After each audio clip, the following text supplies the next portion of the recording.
Isa, thanks. Finally, we were able to get you.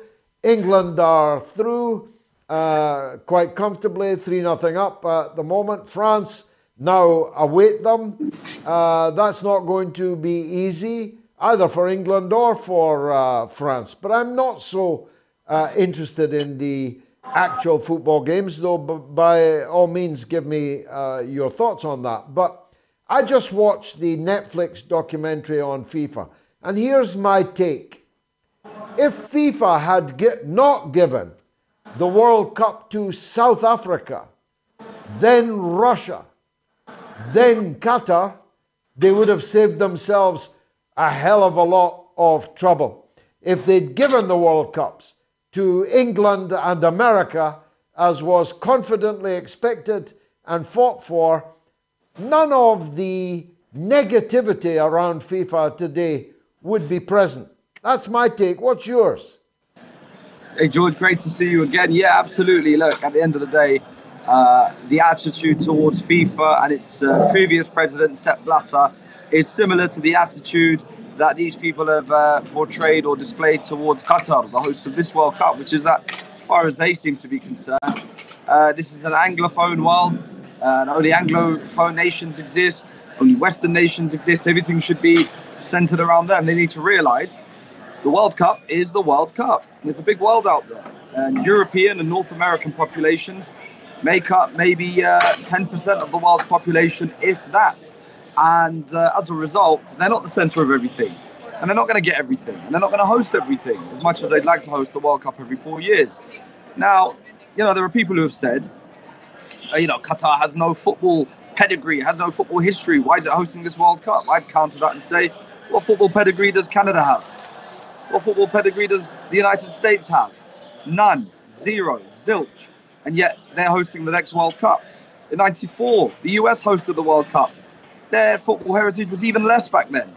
So, this documentary is simply just more of an attack against particularly the previous FIFA administration. And of course, the intention is to undermine the legitimacy of this World Cup and of course the one in Russia as well. Two of the best tournaments ever held. I was at both of them. I covered the first one as a journalist. I'm here more in a, let's say, a pleasure capacity than business. But the organisation of this one has been unbelievable. And the fact that everything's so close to each other is a real model, because all the stadiums are max half an hour away from each other. People are going to 2 games in one day. People are able to go from their hotel to any stadium. You're not spending money getting a plane or a train to another place or another hotel for another city. So you can spend that money on tickets for matches. So it's been a really great experience, well organised. And they've finally got their turn. They'll have it in 2026. Let's see if the United States, with its crumbling infrastructure, is any way, shape or form able to put a tournament on as well as this one. And might I add as well, the one that was held in 2018 in Russia as well. Yeah, and maybe the press crew will start asking questions about the American torture camp in Guantanamo, the American invasions and occupations of literally 4 dozen countries since the Second World War, or maybe not. It looks to me like a well-organized World Cup, and the absence of drunkenness seems to me to have been appreciated by those foreign visitors who did go. Is that your take? Absolutely. I think people have seen those stories of English ladies who have come here. There's one lady in particular whose quote has gone viral, and she said that I haven't been catcalled once, I haven't been wolf whistled at once, I haven't been harassed or sexually, abused or assaulted or anything like that. Not once has anything like that happened. And she puts it down to both, of course, the lack of alcohol in and around the stadiums and generally, and of course as well, the culture, the conservative and traditional culture here in Qatar. But of course it goes further than that as well. Again, these media organizations are very myopic in their view of the world, and many of them will come here. They'll stay in their hotels in the Pearl or in West Bay. They may not even, these media figures and these media executives and lovey-doveys, they may not even get a chance to mix with local Qataris or local, There's a lot of Coral Islands here. There are a lot of people from the Philippines. There are a lot of people from different countries here.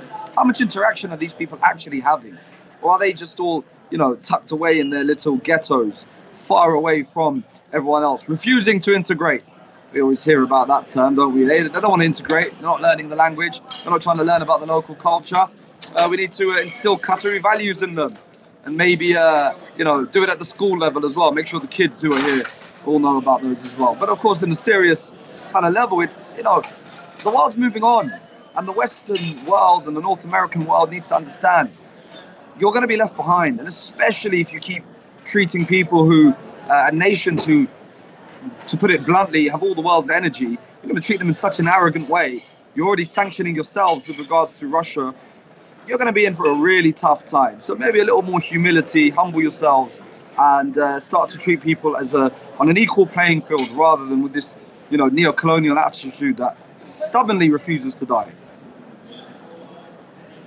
Well, the London mayor refused to allow Qatar to advertise their World Cup that everybody in London is watching because of their perception of Qatar's views on the rainbow issues.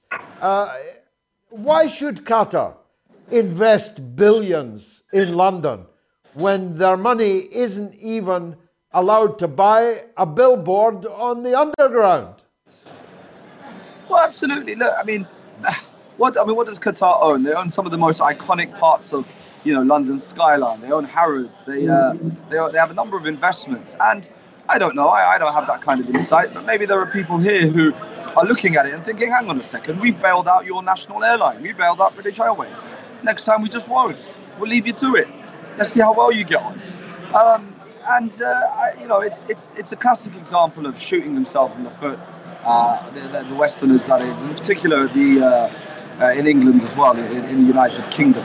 Now, it's important here as well to note that that's not a reflective of the people of the United Kingdom. So firstly, you saw when the BBC refused to play the opening ceremony, all the outrage was from British people. They had enough of this virtue signalling nonsense. They wanted to watch the opening ceremony. And secondly, the English people that live here, who are, quote unquote expats, English migrants who live here, all of them have come out swinging and saying this is not, the media campaign, it's not a reflection of Qatar. It's not a reflection of the place where we've made our home. This place is safe, it's clean, it's, you can come here and make a good life for yourself. And that's also what the people who actually are coming to Qatar for the World Cup are saying as well. Actually, I don't think many of them are pleasantly surprised, because if they travelled here, they probably knew it was going to be fine. But they're saying it's great. All you people sitting at home talking about how terrible it is, you haven't actually been here. You probably never travelled to the Middle East, let alone to Qatar. So, we also have to make sure that we understand that what the regimes in the West and maybe the media organizations in the West are saying and doing are not reflective of what the people of those countries are doing. And actually, I say regimes.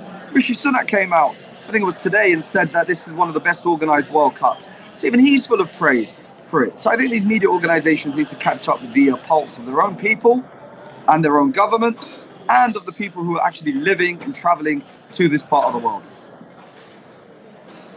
Now, finally, Isa, we've all got our views on who the best team that we've seen so far is. But I want to ask you, as someone who is there, who are the best fans that you've seen moving around Qatar in the last couple of weeks? Honestly, the Saudis weren't bad when they were still in the tournament, but it's the Moroccans. Even in the group stages, they were unbelievable. And of course, now that Morocco have got through to the last 16, and they're flying the flag for Africa, for the Arab world, for the Muslim world. The Moroccans have been unbelievable. Go to Souk Waqif, which is like the old market kind of place in Doha. And it's just the Maghribis who are bringing the vibes, the Moroccans who are bringing the vibes. They're the ones who are making the, singing the songs and making it all go along. And of course, our African brothers and sisters from countries like Cameroon and Senegal as well, even though of course they're not winning now, they are losing, but their fans are doing a great job in the stands, trying to lift the spirits. And, those guys have been really the ones who have caught my eyes. And the Japanese as well, they've been really popular here because, of course, they sent the Germans out. And there's been a lot of this going on whenever anyone sees German fans. So the Japanese have been very popular as well.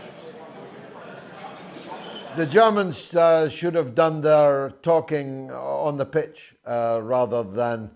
And that's what Arsene Wenger Yep. their hands. Arsene Wenger said it well. He's a wise man, Arsene Wenger. I can now concede, now that he's no longer the manager of Arsenal. Isa Ali, thank you for joining us on the mother of all talk shows.